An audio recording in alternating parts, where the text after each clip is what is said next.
In 1947, Lewis Worth penned an essay in the American Journal of Sociology making a case for the importance of housing as a field of sociological research, arguing that housing is a social activity. Now, that did not come to pass, and housing has not become a subfield in sociology. And that is the issue that this book is trying to address, the sociology of housing. And so I think this is a really important topic for us sociologists to look at. I am Dr. Beverly Thompson. I'm a sociology professor in upstate New York. And so I'm very excited to speak with my colleague today, Akello Stone, on this topic. Thank you for joining me, Akello. Thanks for the introduction and for really starting the conversation off right. I teach in Los Angeles. I didn't get a lot of information about sociology of housing when I was studying. What I did instead think about this topic is it's kind of distributed in different areas. Let's say economics. People can look at the economics of housing in a very kind of quick, short way of looking at it. And when people think of, I think, sociology of housing, they immediately think of things like gentrification Yep. and segregation, but it's so much more. There's so many more diverse topics. It seems like the larger field that where this is placed is urban sociology. It seems like when we always look at these situations, like you mentioned, gentrification, it's always looking at poverty and gentrification, racism, and how impoverished folks are suffering. And so I think in this field also, it's important to look at the rich people, the policymakers, the people that are creating this situation, and how rich people are creating a situation in which they're sucking up all the wealth, all of the properties, and that the people are really suffering in this area. And so I think it would be a real contribution to public sociology for us as people to understand what is happening and who is responsible for it. Well, a lot of people don't realize too, and even though sociology is a science, it does have roots in philosophy and it has roots in understanding history and how history has Yeah. impacted society today. And we were talking about a really like kind of the starting point of where people live and land. We include sociology of housing would include the land, not just the building. So we have to take a broader view. But you were talking about indigenous peoples. In the anthology that we're looking at, and this anthology, it's got 20 chapters. It really covers the entire, yeah, what would be the subfield of sociology. And so we want to use this book as a jumping off point, but we can't address all of the 20 chapters. Right. But there is a chapter 5 called Unsettling Native Land, Indigenous Perspectives on Housing. And this article, it focuses on the case study of Hawaii, but it just really points to a foundational spot we can think about property and citizenship, because it talks about settler colonial theory. It talks about the doctrine of discovery, which was, European colonialists saying, if we find the land, it's ours. And then in the founding of America, the Supreme Court, the legislatures, the politicians embedded the doctrine of discovery into US law in a way to disenfranchise indigenous people with the Dawes Act. Indigenous people were not considered citizenship. Citizenship and property are just tied together. The citizen is the Mm-hmm. person that can Mm-hmm. own the property. Mm-hmm. Indigenous people weren't citizens, they couldn't Mm-hmm. own the property. This establishes the wealth in our society. And so this article is a great place to kind of establish the large scale historical Yeah. Yeah. trajectory of our country and property rights. Property ownership was necessary for voting rights. And so then we've got Right. property ownership not only as a vehicle of cultural hegemony and economic dominance, but we also have the participation in politics being centered around housing. And so housing, again, like we said in the beginning, is so much more than, and it is about where people live. That's a part of it, but it's so much more about how the perpetuation of elitism has maintained itself since the land was taken. Yeah. And even just, the university system was based on these lands that were taken from indigenous populations. These are our land grant institutions, the federal government allocating this land to universities, and then to settlers, go out west, we'll give you land that is taken from the indigenous population for white people to settle this land. And therefore that establishes the beginning of owning land in this country and the beginning of these families accumulating wealth. And then later on, always the government is structuring who and how can have land, and giving grants outright to certain demographics to have this land. So it's very political, and we Yeah. always have to look at the power behind these things. Absolutely. And also, it's good, I'm glad that we were able to kind of set that foundation, because the book does cover a lot of the contemporary manifestations of that historical, the historical inception of what land means in the bigger picture of society. And in the modern day, there's still strong connection between um, topics like instability, being a core concept in the study of sociology of housing. And that's not only instability of entire communities, instability of individuals, instability of families, the importance of having somewhere to live Yeah. on a day-to-day basis, and to be able to continue to experience upward social mobility. It requires a stable housing situation for people. Yeah. And I think right now we're going in a direction, in two directions. We're going in a direction to criminalize, to push people to become homeless, unaffordable housing, Mhm. push people to become homeless, and then criminalizing homelessness within. And this is not just the recent Supreme Court decisions, but the history of criminalizing vagrancy, which goes back to slavery and all of that. And so we have that push, and then we have the push for luxury housing and high rent housing, and even investor corporations buying up properties and Mhm. global investments. And so how can the people compete, in the future in this kind of landscape? The transfer of wealth historically has happened from family to within the family over time. Mhm. Someone passes away, they pass it on to you know their children, who are probably adults. And if you know anything about LA's inflated housing prices, you could have bought a house for $27,000, and now it's worth almost $1 million. And so what has happened now, which is a pretty scary thing, is if you were to inherit a house in California that was originally purchased at $27,000, which is where that original tax assessment was made, that you Mm-hmm. will then have to pay the newly assessed tax rate for that house. So you think, I just inherited $1 million house, but then now you have to pay the tax assessed on that house. And if you don't pay it, it's taken away, and someone that has wealth is going to come in. And that, so when we talk about things like gentrification, it's really a socioeconomic situation happening whereby people lose. I've seen it happen in my own neighborhood. Yeah, absolutely. And yeah, these sneaky little details are what we especially want our students to be aware of so they don't get screwed over in this situation.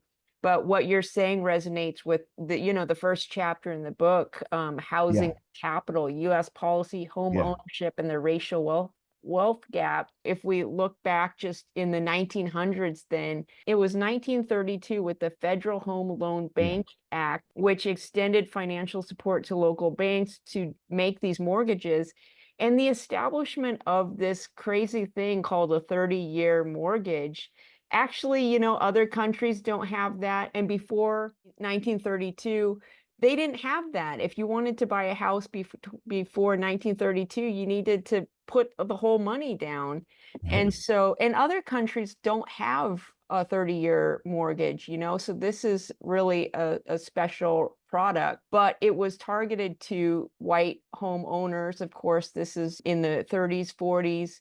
And so we have, segregation built right into all of these property laws that come to be. This article in particular focused on just this establishment of, in the 40s, then home ownership with white families. And if you can pass that down, then that is building wealth and, inheritance right and home values, these kind of three pillars of establishing intergenerational wealth, which, with white families versus Black families, there's a tenfold gap there.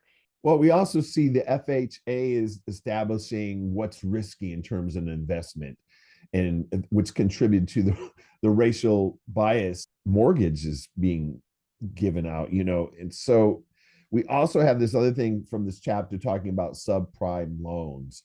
So even if you were able to get a loan, and again, what people don't really think about so much is how much interest you're paying. And you may be paying, you might have like a 30-year loan, but you might be paying interest for the first 20 years. That's a huge issue if you think about it, that the interest rate on those loans. And not really, do you really own the property if you're still paying just the interest? The principal doesn't go down for a certain amount of time, and which again is going to steer it actually steers people away, I think, today from home ownership. A lot of times people evaluate home ownership on whether they're going to actually own the home ever, rather than, and taking on that full responsibility, because it's not just owning the home. There's a lot that comes with, owning the home and owning property. As you and I both know, it's quite a different story. However, in the rental world, which I'm sure we both rented, most people have rented at some point in time, you're under the, whatever the landlord does with the property. I've been in properties that were sold and I had to find somewhere else to live. And so that instability remains in that rental situation. Yeah, and this book and certain chapters point to the establishment of the system of risk assessment for the banks. And they trace this back to the University of Chicago economist Homer Hoyt, who developed a grading system to assess risks and using assumptions about neighborhood stability based on racial composition. And so this is the person that designed the system that came to be known as redlining. Redlining. And, there's a great book called The Color of Law that really goes into the intricate details of the history of redlining.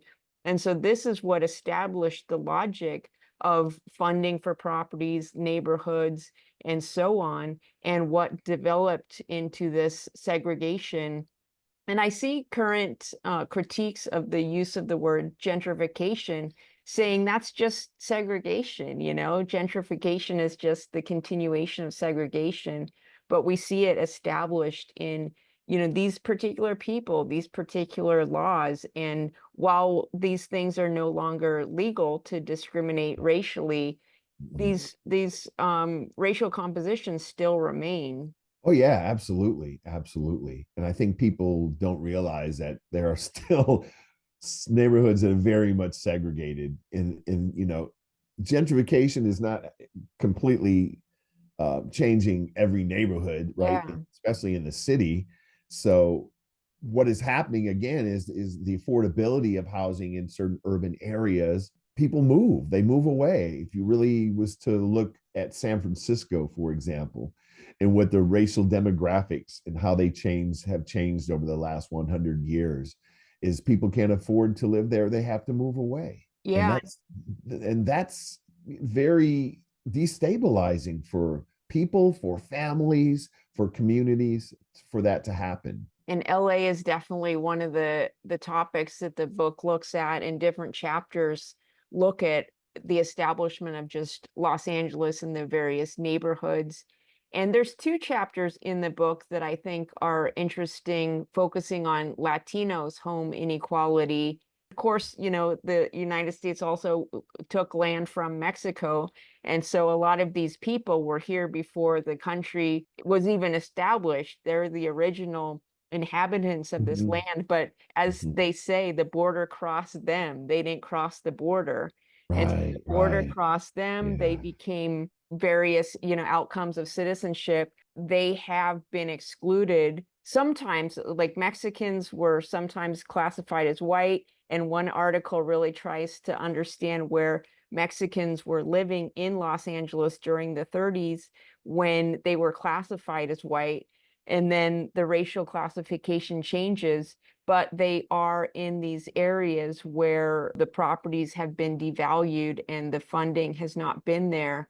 And they are steered to these mortgage tools that are exploitative with, like you mentioned, the interest rate. They can lose their houses, which we saw with 2008. A lot of Mhm. people of color, especially, were adversely affected by these mortgage tools.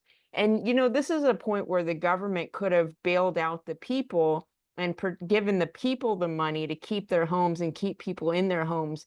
But instead, the government bailed out the banks. Mhm. And then these developers could come in and swoop up all these Mhm. properties that, people have been evicted from. They've lost their homes, and then the companies can buy up this cheap property and resell them again. So this is another example of how the federal government could make a choice to support people or the industry, and they always, always support industry. And the other thing that a lot of people, again, who are not homeowners don't realize that it is a it's part of someone's capital portfolio, if you Yeah, will. Most I don't know, most everyday people are not, they don't have mutual funds, and they don't have like stocks, and they don't have like these high yield interest rates for savings accounts and CDs and those kind of things. And for many people, their economic stability is rooted in home yeah, ownership. So a home equity loan be able to, free you from some consumer credit card debt, maybe a surgery or something, right? People use that as a kind of a tool. And then what happens is when they refinance and then the mortgage rate goes up, or they get a second mortgage on top, that is where people are really exploited. In the larger scope of things, they're exploiting people who have the least money and the least wealth, because they have to rely on those kind of, it's almost like a loan shark, but it's all legal. right. Yeah, and people might, refinance their home when their kid goes to college, put Yeah. this expensive tuition. And the chapter talks about public housing, and public housing is always something that developers are forced into by law. Maybe they have to have X number of their units available for public housing, or this is public housing that's funded by the government. But it's never enough, of course, like there's never been enough public housing to support the needs of the people. And so how the public housing is created, of course, is based on lots of complicated policy. And it's always based on this logic of segregation too. And Mhm. one of the articles called "The Renaissance Comes to the Projects: Public Housing Policy, Race, and Urban Redevelopment in Baltimore" talked about how public housing was created for white people in neighborhoods that had the best chance of becoming profitable. The reverse also, that, Black folks, people of color, were put in the least developed neighborhoods, the least funded neighborhoods. Mhm. And so this just reinforces segregation and the stigmatization of public housing, because public housing doesn't have to look the way it does or be where it is, or produce the interactions that it does. It could be produced much better.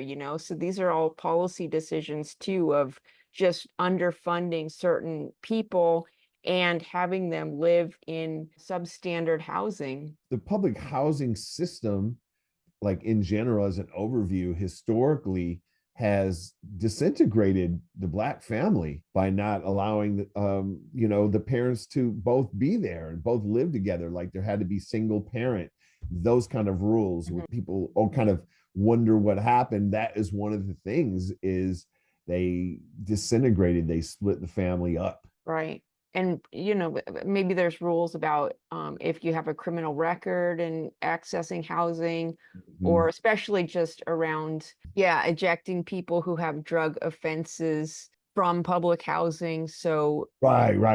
this, Felony, like, yeah, like a felony conviction, and not, with student loans or something, there's language around those kind of things as well. Yeah, so just further disadvantaging people that are the most vulnerable.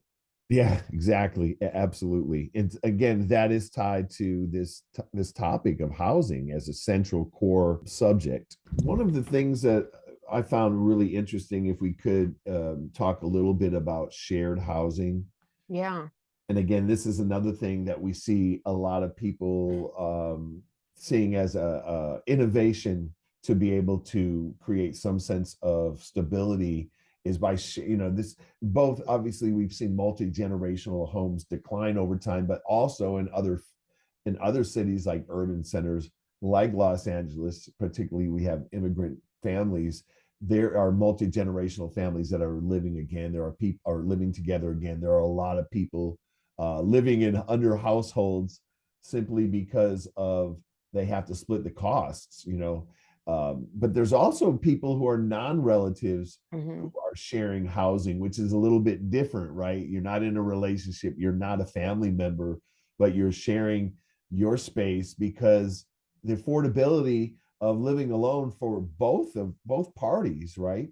Um, is too high. And so when they talked about the discussion about that, I thought was particularly interesting because they were looking at the health and economic well-being of both adults and children, but they also looked at behavioral, educational, and psychological impact of shared housing and what that means. And at the micro level, what does that mean in terms of the balance of power? If I'm staying at someone else's home, even though we're both benefiting from it because I'm they need someone to stay and help pay costs, but they yield the power still. So it's a very different experience, I think. And you could be Yeah. like, it's not, someone could say it's not working out anymore, you need to leave. you Right. know?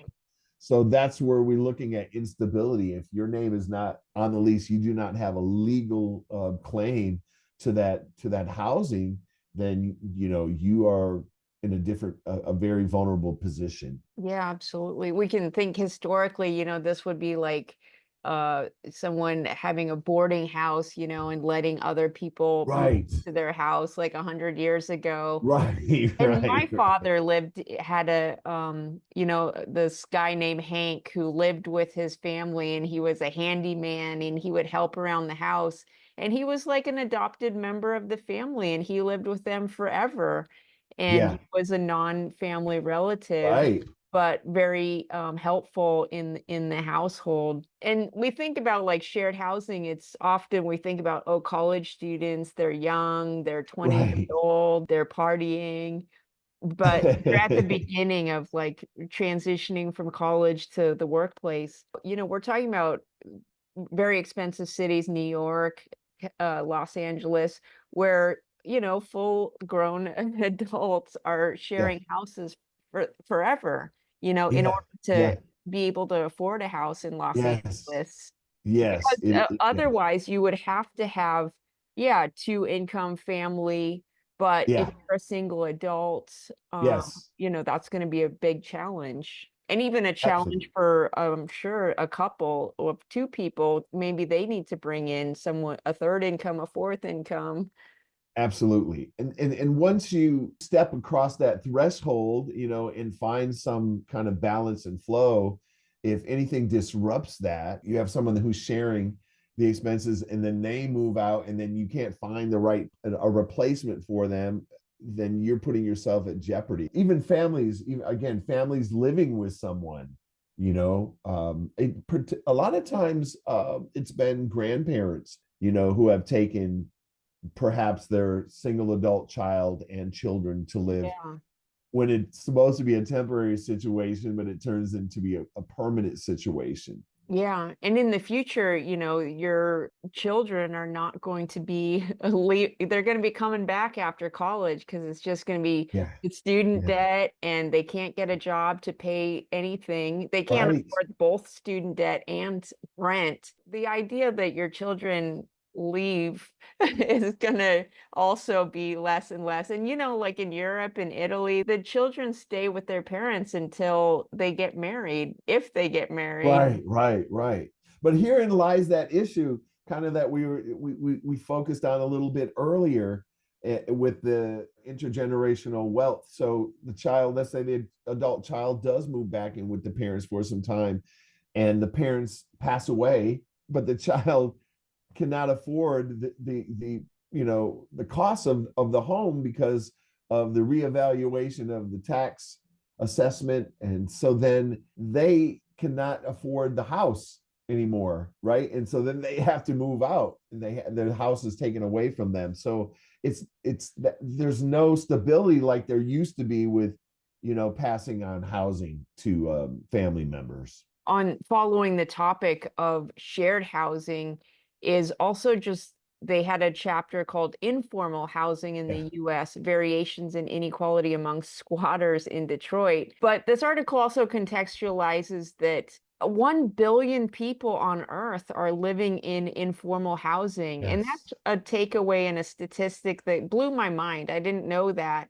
We can think of, the Philippines, Brazil, and just people constructing, these kind of shanty towns basically, Yeah. and favelas and stuff like that. So it is a large percentage of people living like that. But also they're saying in the United States, a lot of new housing units in 4 major cities that they particularly looked at, that a lot of these housing units are not formally proper. Perhaps they're not up to code, or maybe, there's some kind of situation going on there. But even in the United States that this is happening. But then we also have the case of squatters, which is more kind of what comes to mind when people think of informal housing. The article really broke down the typology of squatters in Detroit around class, race, and place-based backgrounds.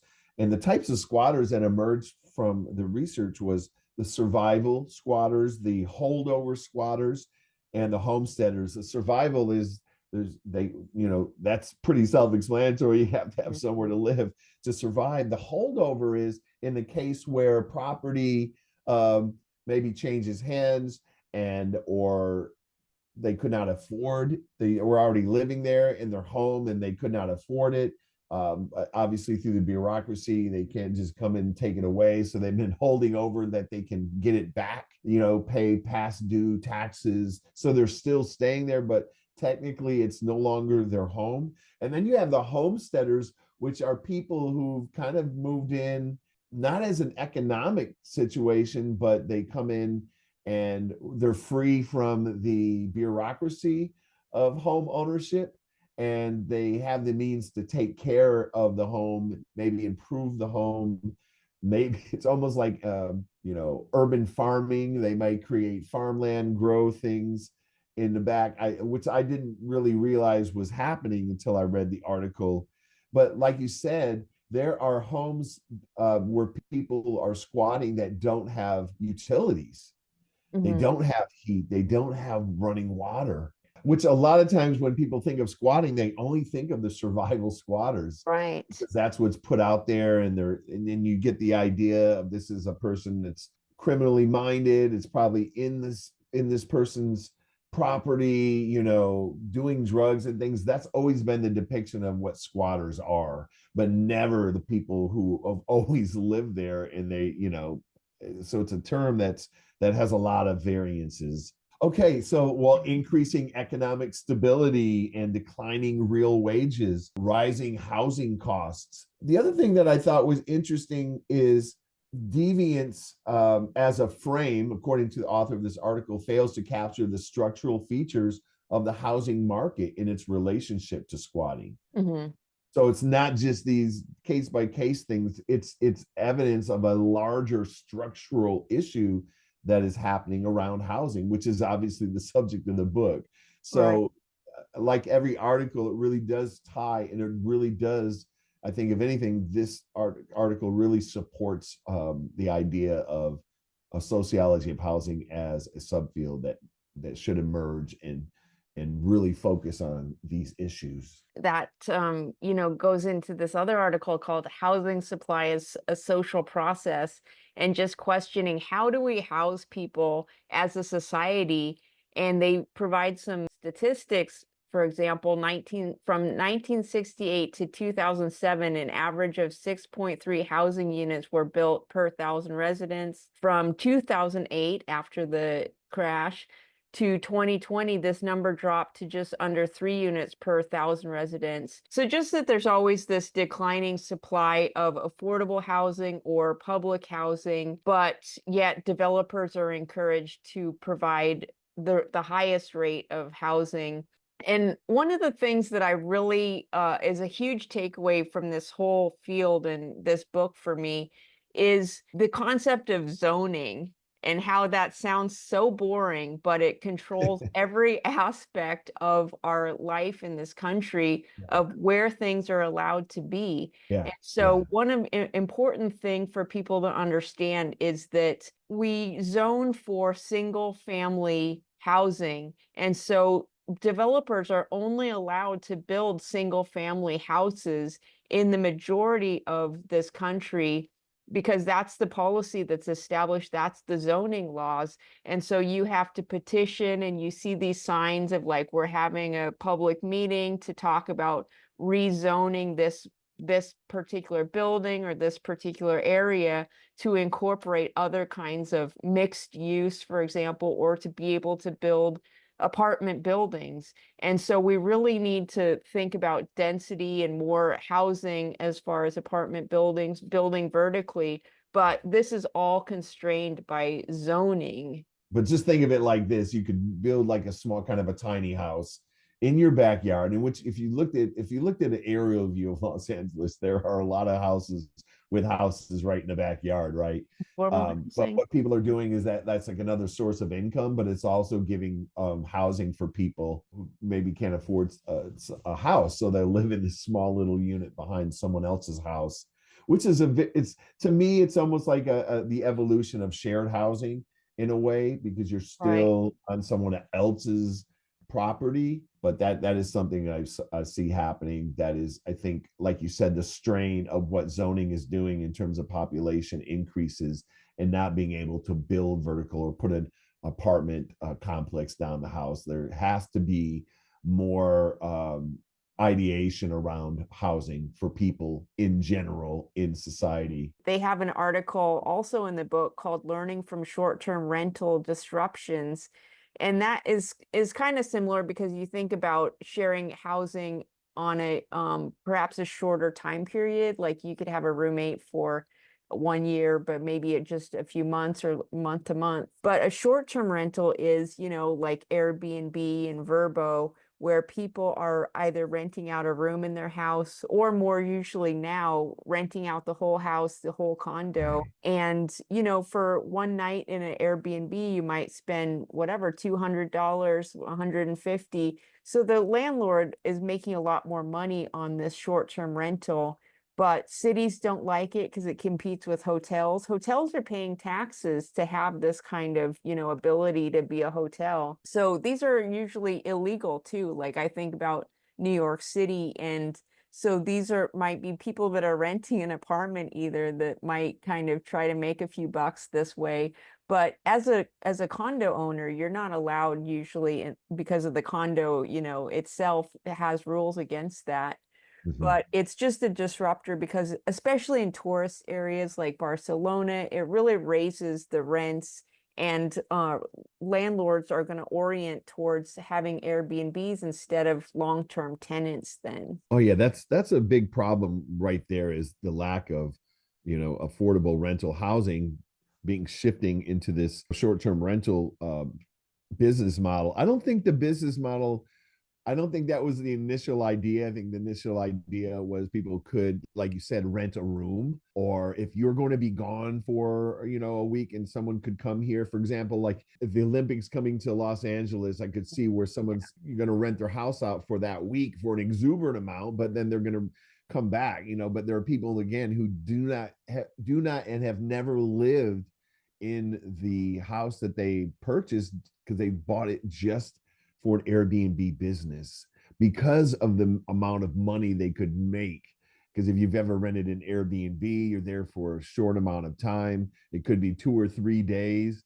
And that could be that 2 or 3 days could be like half of what you would pay for rent somewhere. And so if they was able to keep that occupied, but also there is this kind of concern about, neighborhoods have their own territoriality around, Right, and they don't want people coming in and out, because when you're people come for a short amount of time, they don't have the same level of commitment, right. to making keeping the peace. I've stayed at Airbnbs and where there was like a 20-page manual, what I mean, when Sure. the lights had to be out, when everything had to be quiet. It was just The almost like cleaning that, fees. right? All everything. It was just, but that is a result of pushback from people who lived around that building, or that house that is being utilized for a short-term rental. One of the articles that I really focused attention on was housing in the context of neighborhood decline. And it really talked about the shifts in cities in transformation and disinvestment, depopulation, persistent and deepening poverty over time. Neighborhood decline was defined as lost population and property abandonment, also known as urban decline, disproportionately affects Black Americans, and decline provides opportunities to better theorize racial inequalities. So when we're talking about squatting in Detroit, for example, that is a city, that has seen lots of neighborhood decline in entire blocks where the city stopped providing infrastructure like water and sewer and electricity because of it reached that point of decline. It also is rooted in the fallout of subprime lending. There was also the impact of COVID-19. I think that a sociology of housing could really look at that impact of the pandemic on housing, and the northern migration, going back to historical patterns, in the exclusion of non-white residents, racist laws, mob violence and intimidation, deportation and industrialization also depressed the housing market. And of course, the racially exclusive FHA and the rise of public housing projects like Pruitt-Igoe, of which there's a documentary that is just fascinating, because I think most people don't realize a public housing complex that is not properly maintained could, very quickly over time just become a slum. The neglect that happens, and it's almost the intent, you get people to move in there and then you neglect the property, and what happens, not to give a spoiler alert, but that project eventually was torn down after Yeah. that And money was spent. all property needs to be maintained as we know as homeowners. All of it. It is Even constantly in a state of decline. So if you had like a housing project that's like 15 stories high with like 200 units, but the other thing is the way in which people respond behaviorally to properties that are in decline. If a property is in decline, there's broken glass, there's no lights in the stairwells, that can, what results in that, people contributing to its decline as well, and not caring about it anymore because it's not their responsibility. the decline idea also relates to the chapter called Affordable Housing is Public Health, how landlords struggle to contain Americans' lead poisoning crisis. Mm. You have this older stock of houses. My house is over 100 years Yeah. old, and I'm terrified to even think about lead pipes and testing that. I don't want to know. Also, this really affects, more so children. They were saying that this is an older housing, a stock of older housing. If the house is built before 1978, there could be a risk of lead poisoning, but that a lot of the homeowners of these houses at risk are, these are small landlords that might just own one or two or three properties that they're trying to eke out a little bit of a living. Maybe they just have a brownstone, and they have an apartment in the basement that they rent out. But this cost, which is a social cost, lead poisoning is a social problem that the government should address. And of course, it would address in public housing.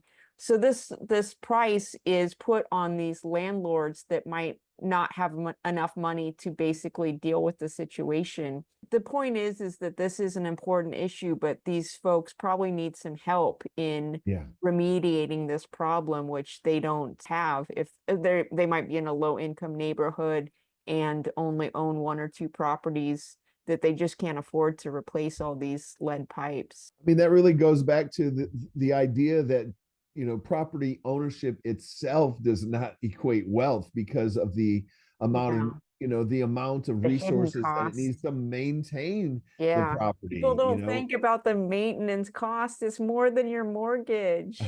Right, exactly. Especially if it's a huge, exuberant amount at one time, like $20,000 to change the pipes. And so the only Yeah. option would be to refinance at this incredibly high interest rate. It And you just, had no warning. It's like your heat went nothing. out. It's Yeah. the middle of the winter. Your AC just went Yeah. out.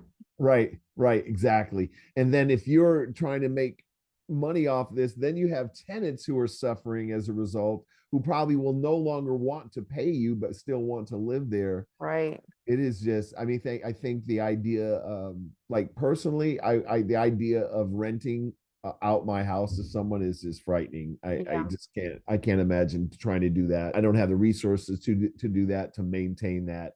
That's I think part of the housing crisis, if you will, is when people do rent out their property and they don't maintain it and the people stop paying, and it just becomes this huge snowball, if you will, of problems. One of the problems, they have an article on the entering the institutional life of eviction. There's a popular sociology book called Evicted, Property and Profit in the American City, which really examines that process of eviction and the human cost and what it looks like. Something that happens to folks who aren't able to afford their housing, but also you could have these small landlords who have to fight, to evict a tenant, but maybe they only have one tenant and that tenant is crucial to paying the mortgage. Yes. They're Yeah. not necessarily like a big developer or something like Right, that. right. Big developers also in their luxury condos, or when they buy up properties that come with tenants, they do pressure to evict the tenants because they want to get those tenants out so they can raise the rents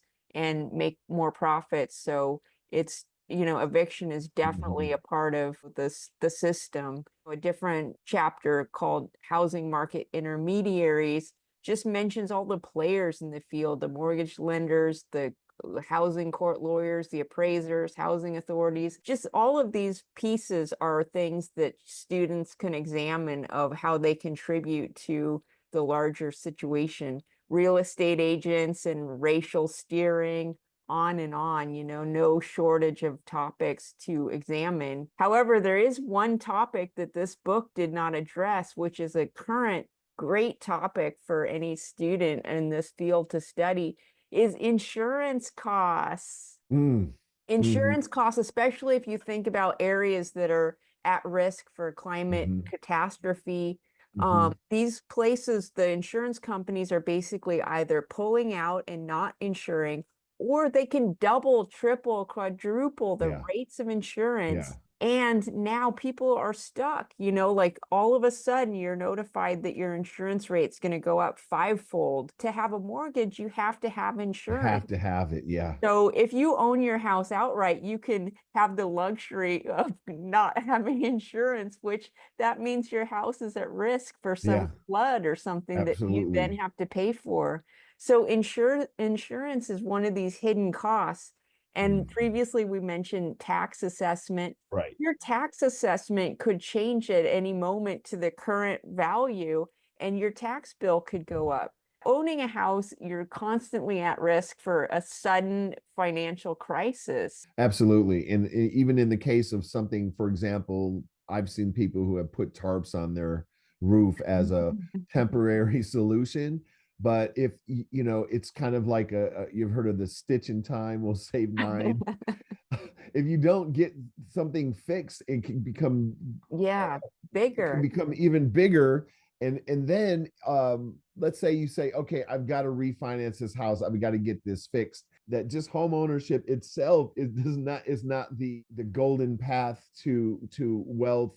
It is a very complex thing to own property, and all the entities involved and all the costs involved, that just it's almost unfathomable to think that one person could afford it all. And then because it depends on also the stability of the job market, and the people losing their jobs. They were doing fine and then losing their jobs. And it's just, yeah, it's so systemic. It's so much more than just where this is where I live. Yeah. One of those issues, yeah, with the COVID, people losing their jobs, but also, very privileged people being able to go to remote work. And so they move to a cheaper location, buy up a house that Yeah. displaces the local population. The most famous city for this issue is actually Boise, Idaho. And, I think they're at the top of the market, Boise, Idaho, Utah.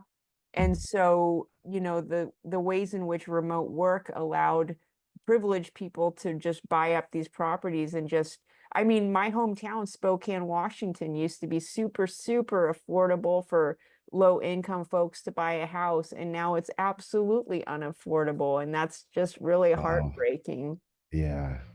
And so just the ways in which then remote work really shifted the housing market as well. Absolutely, absolutely. So I think that if anything, even extraneous to all the diverse topics covered in this book, and legitimizing the need for more research in the sociology of housing and really developing the field instead of putting it as little piecemeal in different other areas. I think you've even added to that with the idea of what the remote work has done to the housing. So there's so much left to study in the interrelationships. And I think putting housing at the core is going to expand the depth and breadth of knowledge, Yeah. and hopefully, lead to some changes in policy.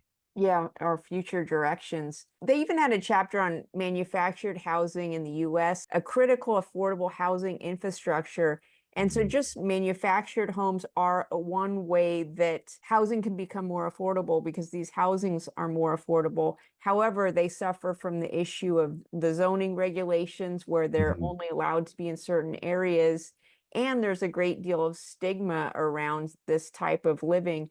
But it also just points to how these policies really were so stuck in the single family home structure and all the building codes and regulations that don't allow us to explore other way alternative housing styles. And even thinking about eco development and stuff like that, like a lot of people that want to live off the grid. And that's another great topic, living off the grid, trying to be Yeah. more sustainable and environmentally conscious. A lot of Yeah. these ways that people want to change their houses aren't allowed by the building codes, that Right. you have to Right. do X with your thing. And so for me and my future research interests, I want to go to other countries and see what kind of sustainable housing stuff is happening where it's not allowed in this country because of these zoning regulations, the building Yeah. codes that really keep us in the past, and we can Sure. move into a future if we're going to have people living in houses at all. And we Sure. could be in a dystopian future in the future where housing is only an investment tool for non-resident landlords. And so you have all these luxury housings, which we have now, sitting vacant. Yeah. And then you have homeless people on the streets who are being Yeah. criminalized, getting Yeah. criminal records for being on the street, Yeah. going to jail perhaps. And so, we really need to pay attention to what's happening on the policy levels and focus on making those changes so that we can have more equitable housing in the future. I completely agree, Beverly. Yeah, who's going to disagree with that except these damn builders, the property Yeah. development? Yeah. And Yeah. even them, I was watching a video recently where the building company provided the data of a building, a large complex tower that they built, say, 10 years ago, and one they built now, so they could compare and contrast the change in price. And so Mm. every aspect of building that building has gone up. But the leading area where it went up is government fees went up 400%. Whereas, like building Mm. material went up like 130%. And even just building material, like we are sucking the sand out of like islands in the Pacific underneath their island, like the island's gonna sink. There is not enough sand on this planet to continue the rate of building that we're building. And there's things like in the Middle East, that particular type of sand in Mhm. the desert is not the kind of sand that is needed in building. So even Yeah, they're yeah, trying to build these towers in the Middle East, but they can't yeah. use that local sand. So sand, steel, and then the US putting tariffs on, China's solar panels and stuff like that. It's like they're the material that's being shipped around the world. We don't have enough of that, and the labor and on and on. Like there's just endless crises in the Yeah. housing industry. So it's Well, you right definitely for sociological you analysis. definitely set the tone for a hopeful, promising future. Oh my God, sociologists, we're just the joy of the party. Well, I mean, it's interesting. Yeah, there's so many things that we don't disclose because it's almost unbearable It's to depressing. it's depressing, it's unbearable, and as professors, we have to instill some hope for the future, especially around the social problems. Yeah. And and so Yeah, let's think of something hopeful to end with. yeah, yeah. That's Eventually what you'll die and it'll all be over. eventually you will not need a home. I have a sabbatical coming up in the spring semester, and I hope at this point to go to Southeast Asia and hopefully see some interesting innovations in just building and even growing food vertically and stuff like that, Mhm. putting plants on buildings.